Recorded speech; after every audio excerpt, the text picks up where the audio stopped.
عجب ہے پورنوار خیر المدارس، خدا کا ہے گلزار خیر الحمد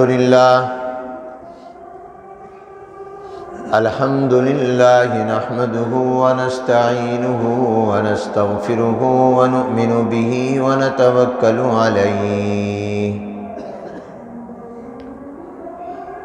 ونعوذ باللہ من شرور انفسنا ومن سیئات اعمالنا من يهده الله فلا مضل له ومن يضلله فلا هادي له ونشهد أن لا إله إلا الله وحده لا شريك له ونشهد أن سيدنا ونبينا وشفيعنا وحبيبنا وسندنا وقائدنا وإمامنا محمدا عبده ورسوله أرسله الله إلى كافة للناس بشيرا ونذيرا وداعيا إلى الله بإذنه وسراجا منيرا صلى الله تعالى على خير خلقه محمد وآله وأصحابه أجمعين.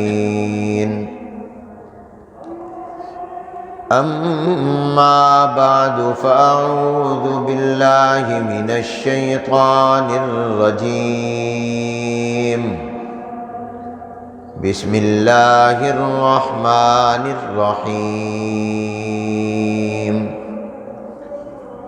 يا أيها الذين آمنوا إذا تداينتم بدين إلى أجل مسمى فاكتبوه وليكتب بينكم كاتب بالعدل ولا يأب كاتب أن يكتب كما علمه الله فليكتب وليملل الذي عليه الحق وليتق الله ربه ولا يبخس منه شيئا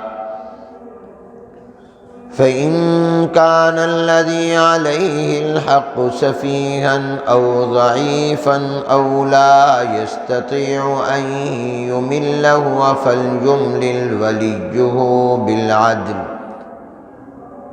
واستشهدوا شهيدين من رجالكم فإن لم يكونا رجلين فرجل وامرأتان ممن ترضون من الشهداء أن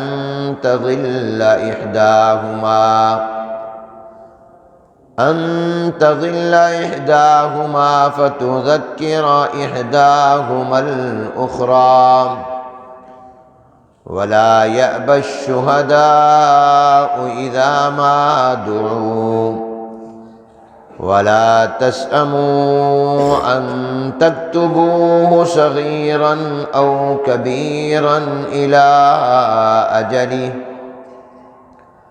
ذلكم أقسط عند الله وأقوم للشهادة وأدنى ألا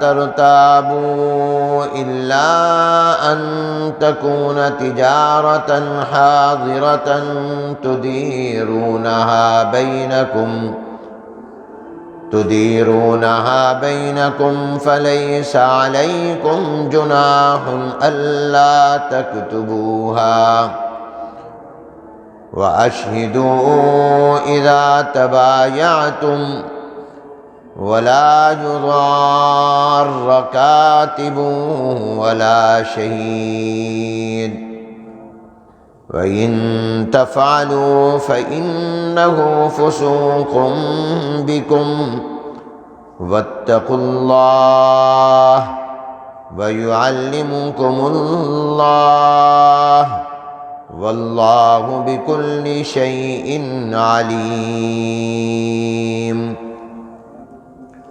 وقال الله تبارك وتعالى وافعلوا الخير لعلكم تفلحون.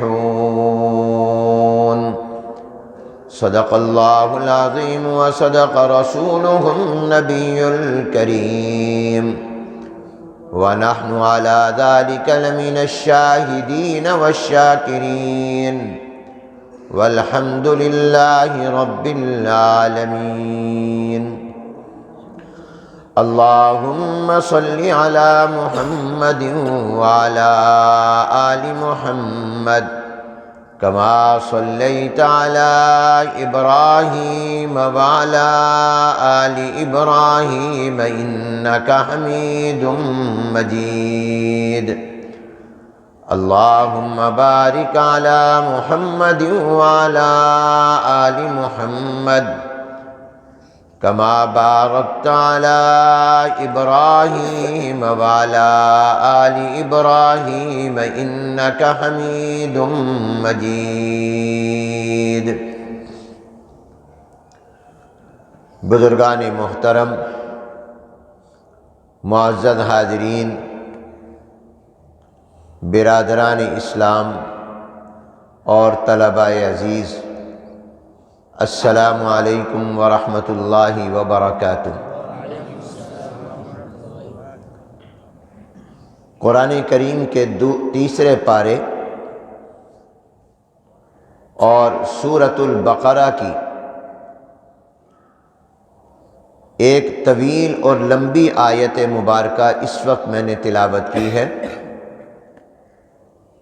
یہ آیت مبارکہ قرآن کریم کی آیتوں میں سب سے لمبی آیت ہے، سب سے بڑی آیت ہے۔ اس آیت مبارکہ میں قرض کے احکام بیان کیے گئے۔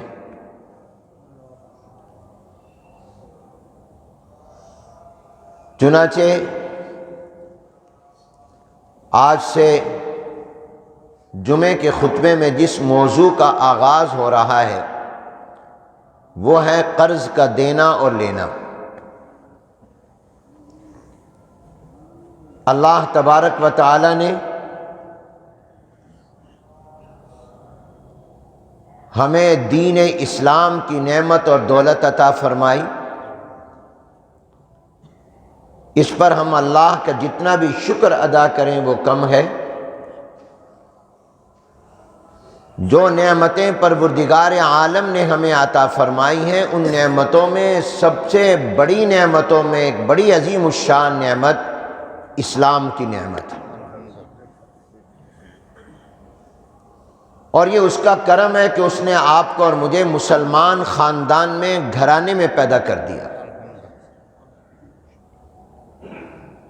خدا نخواستہ اگر ہم کسی غیر مسلم خاندان میں پیدا ہوتے، یہودیوں میں، عیسائیوں میں، ہندوؤں میں، سکھوں میں، بدھسٹوں میں، تو پتہ نہیں ہمیں ایمان اور اسلام کی روشنی ملتی بھی کہ نہ ملتی۔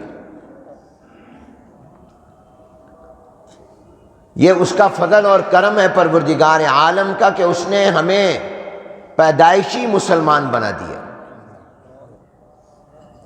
ہم نے خود یہ فیصلہ کرنا ہوتا تو پتہ نہیں کہاں بھٹک رہے ہوتے۔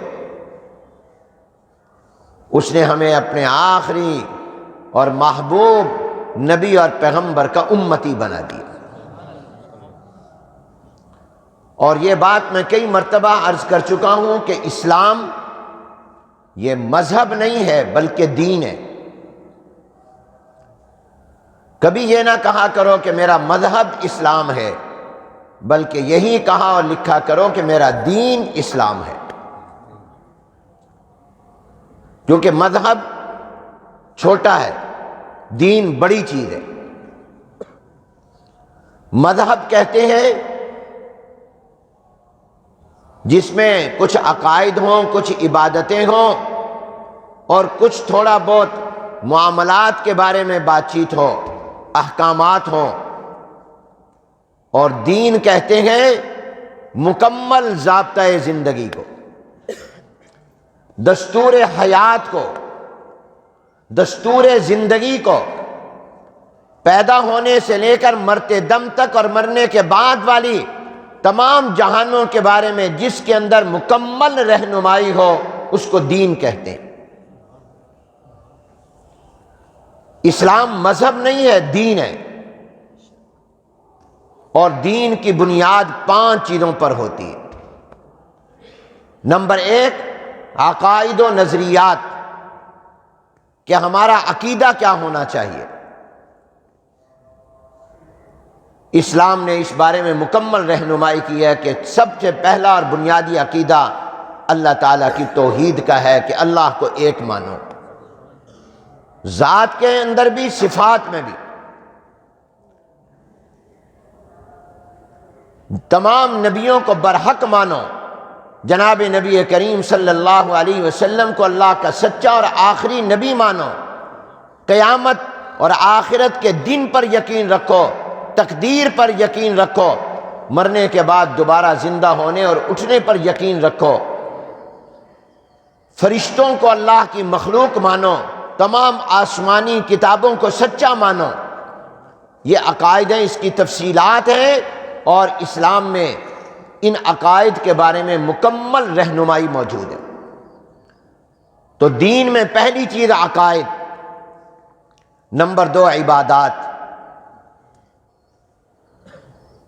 کہ عبادت کیا ہے اور کون سی چیز عبادت ہے اور کون سی عبادت نہیں، اور عبادت کی کیا حیثیت ہے، یہ فرض ہے، یہ واجب ہے، یہ سنت ہے، یہ نفل ہے۔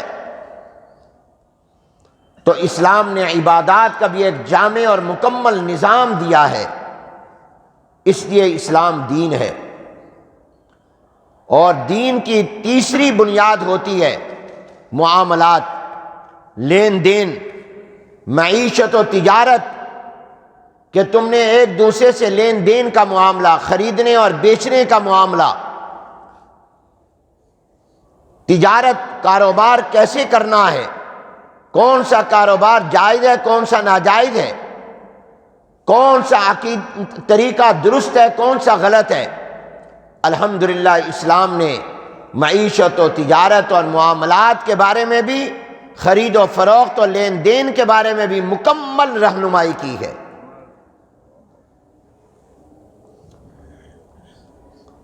اور چوتھی چیز دین میں ہوتی ہے معاشرت، رہنا کیسے،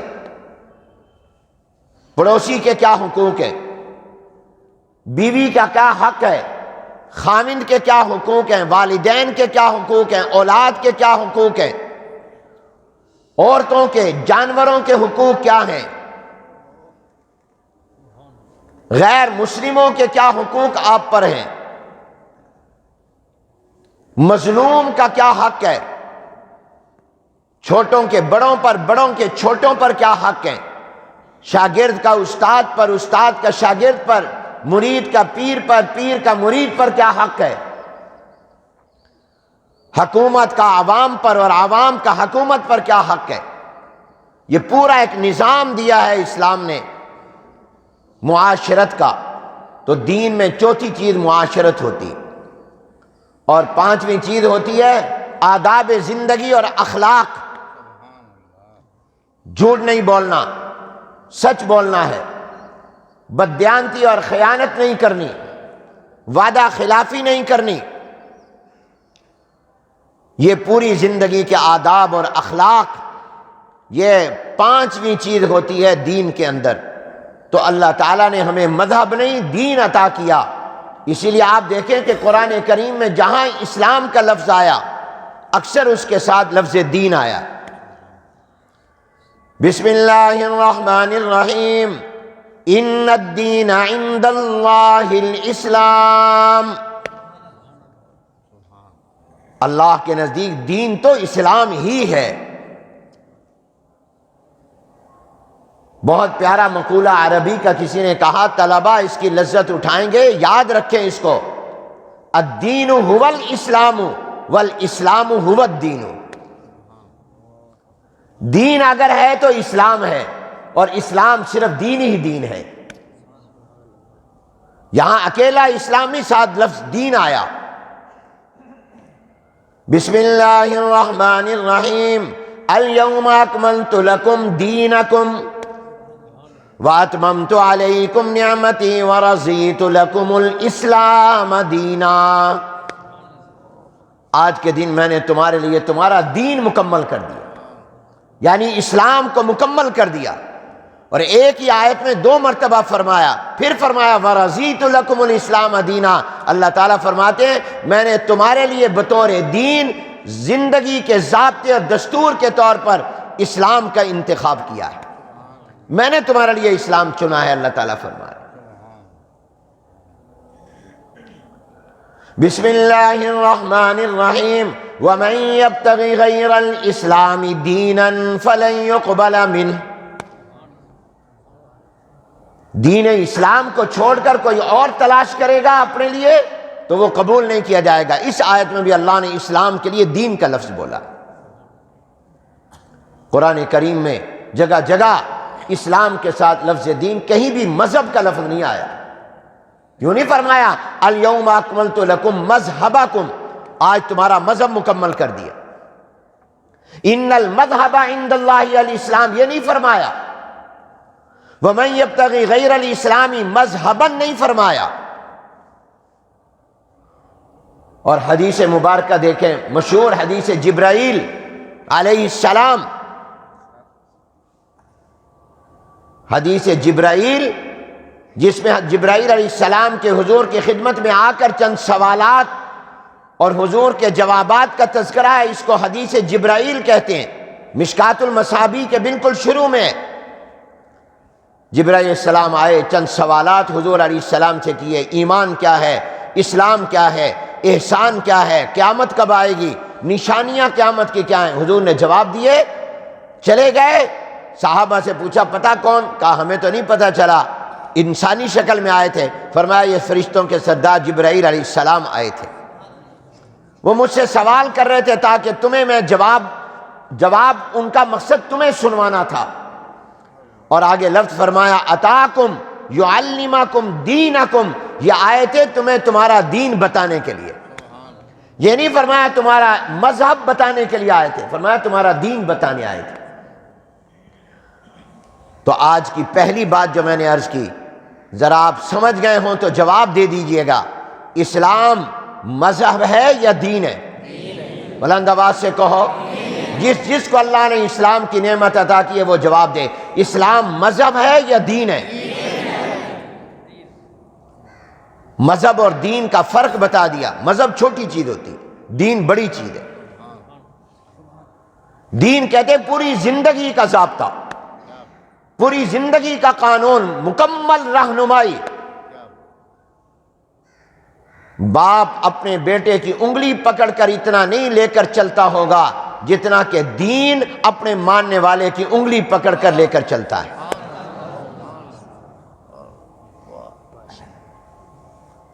تو اللہ تعالیٰ نے ہمیں مذہب نہیں دین دیا۔ اس دین اسلام کی 5 بنیادی چیزوں میں ایک اہم ترین بنیاد وہ معاشرت ہے۔ آپ نے اور میں نے رہنا کیسے ہے، ہم نے یہ دنیا کی زندگی کیسے گزارنی ہے۔ عام طور پر لوگ سمجھتے ہیں کہ اسلام صرف نماز، روزے، زکوٰۃ، حج، کلمے کا نام ہے۔ اسلام کا ہمارے بازار سے کوئی تعلق نہیں، ہمارے کاروبار سے کوئی تعلق نہیں، ہمارے منڈیوں سے، مارکیٹوں سے اسلام کا کوئی تعلق نہیں۔ ہم غلہ منڈی یا سبزی منڈی میں ہوں تو بالکل آزاد، مسجد میں جائیں تو اسلام ہے، مسجد سے باہر اسلام نہیں۔ نہیں میرے دوستو، اسلام پوری زندگی کا احاطہ کرتا ہے اور ہر جگہ کا احاطہ کرتا ہے۔ وہ مسجد کے اندر بھی رہنمائی دیتا ہے، بازار کی رہنمائی بھی دیتا ہے۔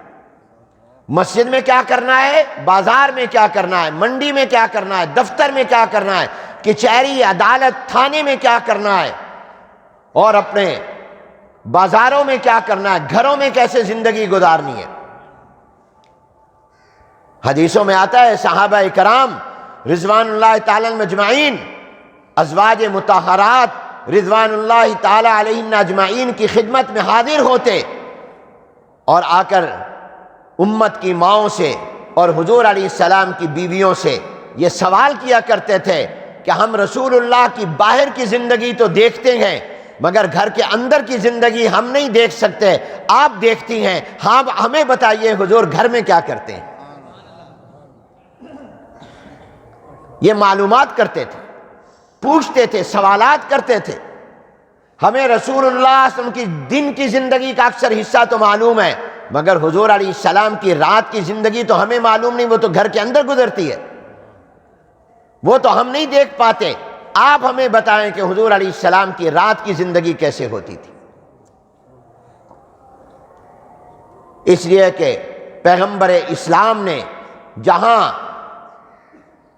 دن کے بارے میں رہنمائی کی ہے، رات کے بارے میں بھی باہر کی زندگی بتائی ہے، اندر کی زندگی بتائی۔ صحابہ سمجھتے تھے کہ ہمارے لیے لازم ہے کہ ہم تمام باتیں معلوم کر کے اپنی زندگیاں اس کے مطابق بنائیں، ہماری باہر کی زندگی بھی حضور علیہ السلام کے اسوہ اور سنت کے مطابق ہو، ہمارے گھر کے اندر کی زندگی بھی حضور کے اسوہ کے مطابق ہو۔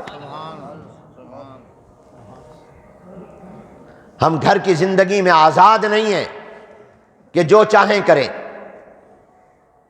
تو میرے دوست اور بھائیو، اسلام دین ہے، ہماری رہنمائی کرتا ہے، تو عقائد، عبادات، معیشت و تجارت، لین دین، معاشرت اور آداب و اخلاق، یہ 5 چیزوں میں سے ایک اہم چیز معاشرت ہے، رہنا سہنا۔ معاشرہ کا معنی ہوتا ہے مل جل کر رہنا۔ دنیا میں لوگ اس جہان میں مل جل کر رہتے ہیں، گھر میں مل جل کر رہتے ہیں، بازار میں لوگ ایک دوسرے سے مل جل کر رہتے ہیں، ایک دفتر میں کام کرنے والے مل جل کر رہ رہے ہیں، ایک مدرسے میں پڑھنے والے طلبہ وہ درسگاہوں میں، رہائشی کمروں میں، دارالاقامہ میں مل جل کر رہ رہے ہیں۔ معاشرہ کہتے ہیں مل جل کر رہنے کو، ایک دوسرے کے ساتھ رہنے کو۔ اس لیے عربی زبان میں خاوند کو عشیر کہتے ہیں۔ کیوں؟ اس لیے کہ عورت کی زندگی خاوند کے ساتھ گزرتی ہے، یہ مل جل کر رہتے ہیں۔ معاشرہ کس چیز کا نام ہے جس کو آج آپ سوسائٹی کہتے ہیں؟ اکٹھے رہنا۔ اب اکٹھے کیسے رہنا ہے، اس کے بارے میں باقاعدہ اسلام نے رہنمائی کی ہے، باقاعدہ تعلیمات دی ہیں۔ قرآن و سنت نے ہمیں تنہا نہیں چھوڑا۔ یہ اور بات ہے کہ عملی طور پر ہم نے اپنی معاشرتی زندگی سے اسلام کو بے دخل کر دیا ہے۔ ہم سمجھتے ہیں اسلام صرف مسجد، نماز، روزے، زکوٰۃ، کلمہ، قرآن کی تلاوت، صدقہ، خیرات، بس اس کا نام ہے۔ نہیں نہیں، اسلام ایک جامع نظام ہے۔ میرے دل میں آیا کہ معاشرت کے حوالے سے اسلام کی جو تعلیمات ہیں ہم ان کو بھی بیان کیا کریں تاکہ ہماری معاشرت بھی اسلام کے مطابق ہو، قرآن و سنت کے مطابق ہو، اور ہمارے معاشرے کے اندر جتنے مسائل ہیں ان مسائل کا بھی میں تذکرہ کروں۔ چنانچہ آج سے میں جس موضوع کا آغاز کر رہا ہوں، معاشرتی مسائل، یہ اس کا جنرل عنوان ہے، اور اس کے اندر سے میں کچھ مسائل ذکر کروں گا تاکہ ہماری معاشرتی زندگی اسلام کے مطابق ہو جو اسلام سے دور ہوتی جا رہی ہے۔ اور اس میں آج جن معاشرتی مسائل میں سے پہلا مسئلہ جو میں آپ کے ذمہ عرض کر رہا ہوں وہ ہے قرض کا لینا اور دینا۔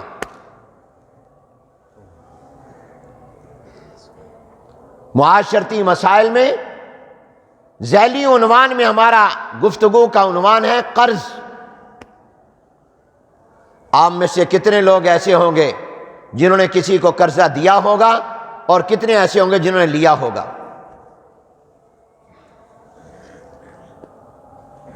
آئیڈیل صورت تو یہ ہے کہ ہماری گردن پر کوئی قرض نہ ہو۔ مجھے ایک تاجر ملے، وہ کہنے لگے حضرت میں نے آج تک نہ کسی کو قرضہ دیا ہے نہ لیا ہے، بڑی پرسکون زندگی گزار رہا ہوں۔ ہمارے معاشرے کے اندر ضرورتوں میں ایک ضرورت یہ بھی اب پیش آتی ہے۔ اس بارے میں اسلام کیا کہتا ہے، قرآن و حدیث کیا کہتے ہیں؟ یاد رکھیے، انسان اس دنیا میں مدنی الطبع ہے۔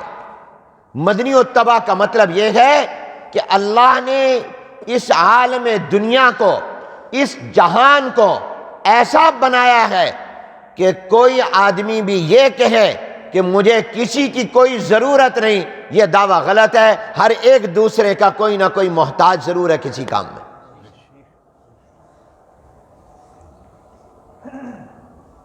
ہر ایک دوسرے کا محتاج۔ کوئی یہ کہے پھنے خواہ بنے مجھے کسی کی کوئی ضرورت نہیں، میں نے کسی دی لوڑ نہیں، غلط کہتا ہے۔ اس کو بیوی کی ضرورت، بیوی کو خاوند کی ضرورت، خاوند کو بیوی کی خدمت کی ضرورت، بیوی کو خاوند کی کفالت کی ضرورت، اولاد کو ماں باپ کی ضرورت، ماں باپ کو اولاد کی ضرورت۔ کیسے کہہ سکتے ہیں مجھے کسی کی ضرورت نہیں؟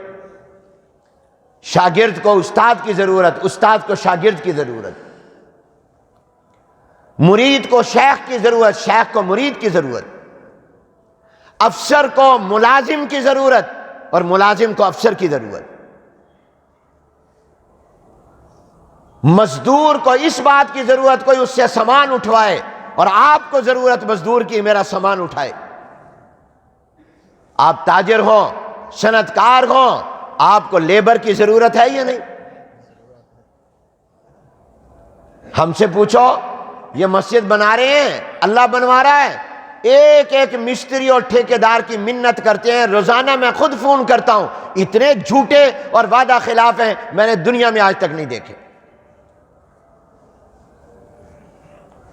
کل آ جائیں گے، صبح آ جائیں گے، شام آ جائیں گے، اور جب کہیں گے آئے نہیں، میرا چاچا مر گیا، میری ٹانگ ٹوٹ گئی۔ ایسے بہانہ ساز ہیں الامان والحفیظ۔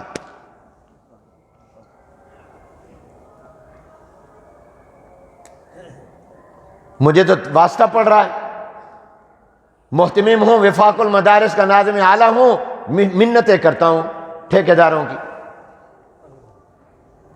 خود فون کرتا ہوں، میرا وقت گزرتا ہے، جاتا ہوں، رابطے کرتا ہوں۔ اب مسجد کا کام نیچے تیزی سے ہو رہا ہے، گٹکا چاہیے، گٹکا نہیں مل رہا۔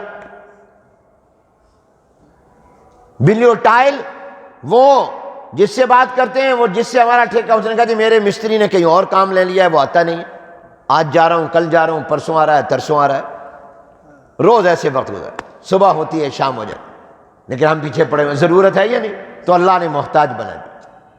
ان کو بھی ہماری ضرورت ہے کہ ہمیں کام مل جائے، پیسے مل جائیں، کئی منتیں کرتے ہیں جی ہمیں ٹھیکہ دے دو۔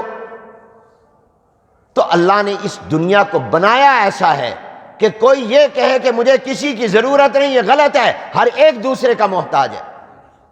اور یہ اللہ نے اس لیے بنایا تاکہ انسان کو انسان کی اہمیت رہے اور انسان کو انسان کی قدر رہے۔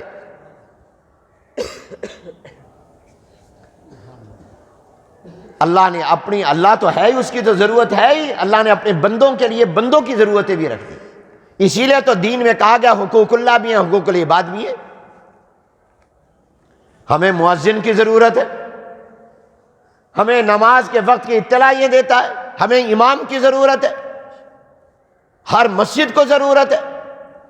تو معلوم آپ غور کریں، زندگی کا کوئی بھی شعبہ ایسا ہو، ایسا نہیں ہے کہ وہاں ضرورت نہ ہو۔ انہی ضرورتوں میں بعض اوقات انسان کو ضرورت پڑ جاتی ہے قرض لینے کی، اور اکثر لوگوں کو قرض لینے کی ضرورت پڑ جاتی ہے۔ اب اس کے 3-4 حصے ہیں۔ ایک ہے قرض دینا، ایک ہے قرض کو واپس کرنا، اور ایک ہے قرض کے دیتے اور لیتے وقت کے معاملے کو طے کرنا۔ اس کے جتنے بھی حصے اور اجزاء ہیں، اللہ نے ہمیں ایسا جامع دین اسلام عطا کیا کہ مکمل رہنمائی۔ سبحان اللہ۔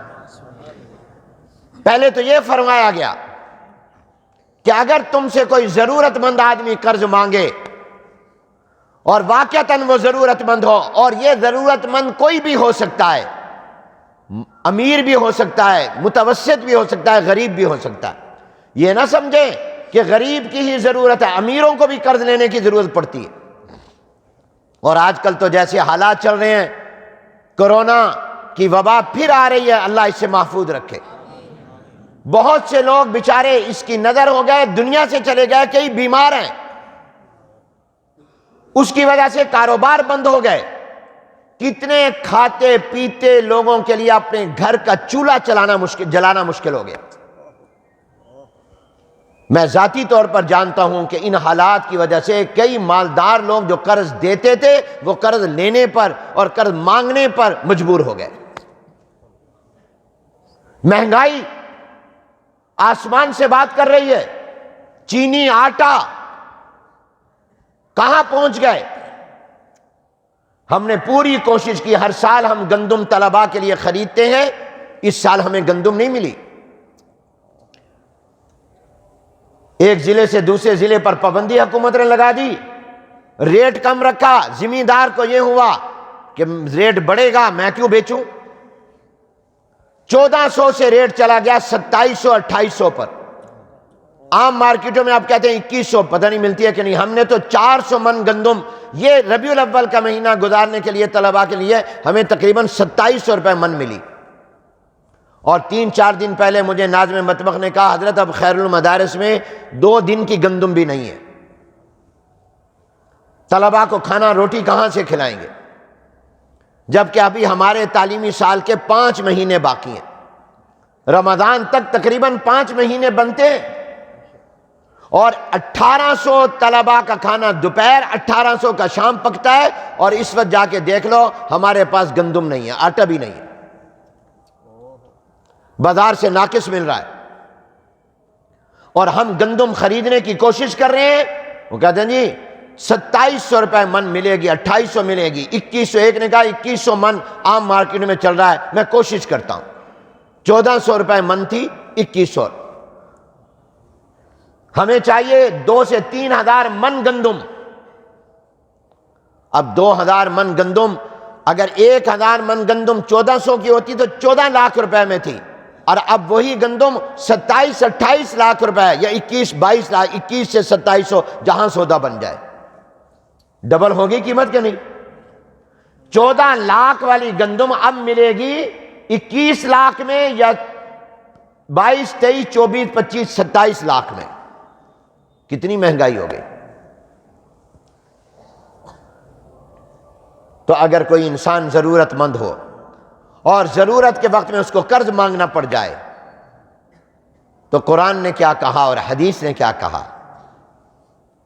کہا کہ قرآن کریم میں اللہ نے فرمایا وَافْعَلُوا الْخَيْرَ لَعَلَّكُمْ تُفْلِحُونَ۔ اگر کوئی ضرورت مند آدمی اور واقعتاً وہ ضرورت مند ہو اور آپ سے قرض مانگے تو تم اس کے ساتھ یہ بھلائی کا کام کرو، اس سے تم دنیا میں بھی کامیاب ہوگے، آخرت میں بھی کامیاب ہوگے۔ اس کی ضرورت پوری کرو۔ ضرورت مند اگر قرض مانگے اور آپ کے سے سوال کرے، اس کو خالی نہ لوٹاؤ، اس کو قرض دے دو اگر تم دینے کی پوزیشن میں ہو۔ فرمایا اس کو قرض دے دو۔ اور ایک جگہ فرمایا وَتَعَاوَنُوا عَلَى الْبِرِّ وَالتَّقْوَى، نیکی کے کام میں، اچھے کام میں لوگوں کا ہاتھ بٹاؤ، تعاون کرو۔ ایک حدیث مبارکہ میں آتا ہے رحمت عالم جناب نبی کریم حضور اکرم صلی اللہ علیہ وسلم نے ارشاد فرمایا اگر کوئی کسی مسلمان کی دنیا کی پریشانی کے اندر کوئی اس کی پریشانی میں کام آئے گا، اس کی پریشانی کو دور کرے گا، ختم کرے گا، اللہ تعالیٰ اس کی آخرت کی پریشانی دور کر دے گا۔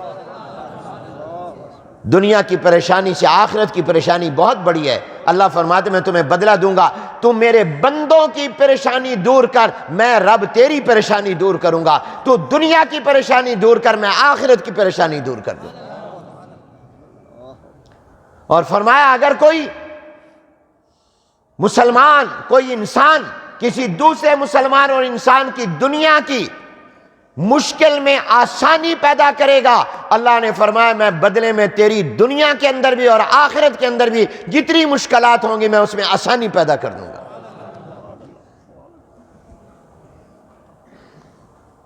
اور فرمایا واللہ فی عون العبد ما کان العبد فی عون اخی، جب تک بندہ بندے کی مدد کرتا رہتا ہے اللہ تعالیٰ اس مددگار بندے کی مدد کرتا رہتا ہے۔ ہم میں سے ہر ایک چاہتا ہے کہ مجھے اللہ کی مدد مل جائے، کیوں بھئی ہر ایک چاہتا ہے کہ نہیں چاہتا کہ مجھے اللہ تعالیٰ کی مدد، دعا کرتے ہیں اللہ اپنی مدد نصیب فرما، ہماری مدد فرما، ہماری نصرت فرما۔ اور اللہ کی مدد اور نصرت حاصل کرنے کا طریقہ سرور کائنات جناب نبی کریم صلی اللہ علیہ وسلم نے بیان فرما دیا، تم بندوں کی مدد کرو اللہ تمہاری مدد کرے گا۔ لہذا اگر کسی ضرورت مند جو واقعتاً ضرورت مند ہے، حاجت مند ہے، آپ نے اس کے کو قرض دے دیا اور قرض دے کر اس کی ضرورت پوری کر دی، اللہ تعالیٰ تمہاری ضرورت پوری کریں گے انشاءاللہ۔ اگرچہ یہ قرض دیا ہوا تم نے واپس لینا ہے، تمہارا حق ہے، لیکن تم اس کے کام تو آئے، اللہ تمہارے کام آئے گا۔ تم نے اس کی مدد کی، اللہ تمہاری مدد کرے گا۔ ایک حدیث میں آتا ہے جناب نبی کریم صلی اللہ علیہ وسلم نے ارشاد فرمایا، سبحان اللہ کیا کیا تعلیمات حضور نے دی۔ فرمایا اگر کوئی آدمی سے کوئی قرض مانگے، ایک مرتبہ اس نے دے دیا اور پھر دوسری مرتبہ مانگے، تو فرمایا دوسری مرتبہ قرض دینا اگرچہ یہ قرض ہے یہ واپس لینے کا حق رکھتا ہے، مگر اس کو اللہ تعالیٰ صدقے کا ثواب بھی عطا فرما دے گا، اس کو صدقے کا ثواب بھی اللہ عطا فرما دے گا۔ اور ایک بہت پیاری حدیث جناب نبی کریم صلی اللہ علیہ وسلم نے فرمایا جب میں معراج میں گیا، جب میں معراج میں پہنچا تو میں نے جنت کے دروازے پر لکھا ہوا دیکھا کہ صدقے کا ثواب تو 10 گنا ہے اور قرض دینے کا ثواب 18 گنا ہے۔ صدقے کا ثواب ہے 10 گنا اور قرض دینے کا ثواب ہے 18 گنا۔ تو میں نے جبرائیل علیہ السلام سے پوچھا یہ صدقے کا ثواب کم لکھا ہوا ہے جنت کے دروازے پر اور قرض کا ثواب زیادہ لکھا ہوا ہے، ہونا تو الٹ چاہیے تھا۔ اور جنت کے دروازے پر جو لکھا ہوا ہے تو اس سے اشارہ ہو گیا کہ صدقہ بھی آدمی کو جنت تک لے جائے گا اور قرضہ بھی جنت تک لے جائے گا۔ وہ درمیان میں بات آئی تھی بھئی جس کے اندر گنجائش ہو وہ خیر المدارس کے طلباء کے لیے گندم دے سکتا ہو تو گندم دے، آٹا دے سکتا ہو تو اچھا آٹا پہنچائے، جو اس مقصد کے لیے رقم دے سکتا ہو وہ رقم دے، خواہ زکوٰۃ کی اور صدقے کی۔ خیر المدارس میں اس وقت گندم اور آٹے کی شدید ضرورت ہے۔ تو فرمایا کہ جنت کے دروازے پر میں نے لکھا ہوا دیکھا صدقے کا ثواب 10 گنا اور قرضہ دینے کا ثواب 18 گنا۔ تو میں نے جبرائیل علیہ السلام سے پوچھا یہ ایسا کیوں ہے، ہونا تو صدقے کا ثواب زیادہ چاہیے؟ تو جبرائیل علیہ السلام نے فرمایا اس وجہ سے کہ صدقہ آدمی بعض اوقات ایسے فقیر کو بھی دیتا ہے اور مانگنے والا بعض اوقات ایسا فقیر بھی ہوتا ہے جس کے پاس کچھ نہ کچھ مال ہوتا ہے اور اس کو اتنی زیادہ ضرورت نہیں ہوتی، جبکہ قرض وہی مانگتا ہے جو بیچارہ پریشان مجبور ہوتا ہے، جس کے پاس اس کی ضرورت پوری کرنے کی کوئی چیز نہیں ہوتی، اس لیے قرضے کا ثواب زیادہ ہے۔ صدقہ تو بعض اوقات آدمی ایسے کو بھی دیتا ہے جس کو اتنی زیادہ ضرورت نہیں ہوتی، جس کا گزارا چل رہا ہوتا ہے، جس کے پاس اپنا بھی کچھ مال ہوتا ہے، لیکن جو کسی سے قرض مانگتا ہے اور صحیح معنوں میں وہ اسی وقت مانگے جب ضرورت مند ہو، تو پھر وہ واقعتاً ضرورت مند ہے، تبھی تو مانگ رہا ہے۔ تو گویا فرمایا گیا کہ اگر کوئی قرض مانگے اور اللہ نے تمہیں مال دیا ہو تو تمہیں چاہیے کہ تم اس کی ضرورت پوری کرو، اللہ تمہاری ضرورت پوری کرے. یہ نیکی کرو، تم اس کی ضرورت پوری کرو، اللہ تمہاری ضرورت پوری کرے گا. لیکن ساتھ آگے اسلام نے پھر اور احکام بھی دیے کہ قرض مانگنے والے کو چاہیے بلا ضرورت نہ مانگے، ضرورت ہو تو مانگے، اور جتنی ضرورت ہو اتنی مانگے. اور پھر یہ بھی احکام دیے جو میں نے آیت پڑھی ہے، سورت لمبی ترین آیت ہے قرآن کریم کی، میں یہ عرض کروں گا. فرمایا جب قرض دو تو اس کے احکام بھی بتائے کہ قرض کی مقدار کم ہو یا زیادہ اس کو لکھ لو، اور فرمایا کہ اس کے اوپر گواہ بھی بنا لو، اور مدت بھی متعین کر لو کہ کتنے عرصے کے لیے یہ قرض لے رہا ہے. اور پھر وہ بھی احادیث اور وہ بھی احکام آپ کے سامنے آئیں گے کہ پھر قرضہ واپس بھی کرو، یہ نہیں کہ ٹال مٹول کرو. وہ ایک آدمی نے کسی سے قرضہ لینا تھا، ٹیلی فون کیا، کیا حال ہے، خیریت ہے، کہ بالکل ٹھیک ہو، کیسا چل رہا ہے کام، ٹھیک چل رہا ہے، اچھا. اب اس نے اپنے مطلب کی ضرورت کی، میرا قرضہ تو واپس کر دو. کہتا کیا کہا، آواز نہیں آ رہی. اب وہ اونچی آواز سے بول رہا ہے، کہتا ہے کہ آواز نہیں آ رہی. اب تک آ رہی تھی، جب اس نے قرض مانگا تو آواز آنا بند ہو گئی. پورا محلہ سن رہا ہے مگر اس کو نہیں سنائی دے رہا ہے. یہ ٹال مٹول بھی بہت بڑا گناہ ہے. اس کے بارے میں انشاءاللہ پورے قرض کے احکام آگے بھی میں اگلے جمعوں میں عرض کروں گا. آج میں نے یہ بتایا کہ ضرورت مند آدمی ہو اور قرض مانگے تو جس کو اللہ نے یہ صلاحیت دی ہو کہ وہ دے سکتا ہو، اس کو دینا چاہیے. اپنے مسلمان بھائی کی ضرورت پوری کرنی چاہیے، لیکن اس کی مجبوری سے ناجائز فائدے بھی نہیں اٹھانے چاہیے. لوگوں کی مجبوریوں سے ناجائز فائدے اٹھاتے ہیں، اور ہمارے معاشرے میں یہ ہے کہ جب قرضہ دیتے ہیں تو پھر اس کو کہتے ہیں دے تو 1 لاکھ رہا ہوں، لوں گا تجھ سے 1.5 لاکھ. بینکوں میں سود ہی نہیں ہو رہا، یا عام آدمی بھی سودی کاروبار کر رہا ہے. اللہ تعالی ہمیں شریعت کے مطابق زندگی گزارنے کی توفیق دے. انشاءاللہ باقی باتیں اس موضوع سے متعلق آئندہ جمعے. وآخر دعوانا الحمدللہ. عجب ہے پورنوار خیر المدارس، خدا